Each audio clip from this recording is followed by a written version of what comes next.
Nakapakleb ken awanen biag anadanon ti pulisya ti 63 ani Domingo Alcalde Jr. Kalpasan na dayto iti nagsagaba ti tama ti bala ti paltog idi igi ti waig apaset ti barangay Tabyog Bukay alas 5 idi malem kalman. Istorya ti baket na pasado alas 7 ti bigat idi rimwar ti biktima amapan agbaniit iti waig. Nakla at laing isunan idin padamag ti ipag na tinapasamak iti asawa na. Awan met amuda akariri ti biktima. Nadya nga rod ma'am ti sangit ko, namuk ko mga darason, awatek ng awan met ma'am. Awan met ti kinariririn na tayan mi, awan met utang na, awan met tiyan niya ko mga banag nga dakes ko mga napasamak kanya na, nga naramid na.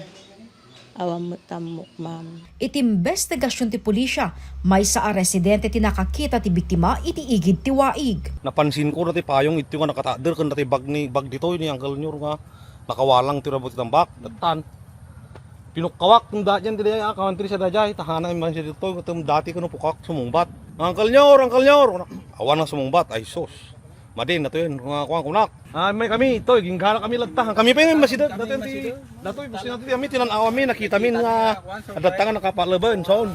Posible mat amadama ti panagbanni ti biktima, idi mapasamak ti pamaltog. May isa nga anggulo di ay kasi dapat ti fish ijay igid na nga si bibiyag pa lang na duma. So madama nga agkalkalap di napaltugan. May isa di ay imam nga underway nga under the investigation tayo nga apan tayo sulbaran nga ongoing ti investigation.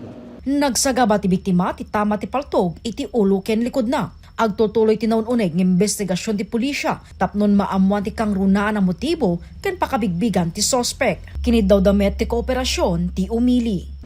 Actually ma'am, talagang hindi tayo matitinag hanggat makita tayo na sino talaga tinang ang aramid ti kasto nga madi nga aramid. So para ti residente ti Bukay, sapay ko matatulungan da kami nga kapulisan tapno kasta nga ikat masulbar tayo apo dito. Jessica Boreta, Balitang, Solid North.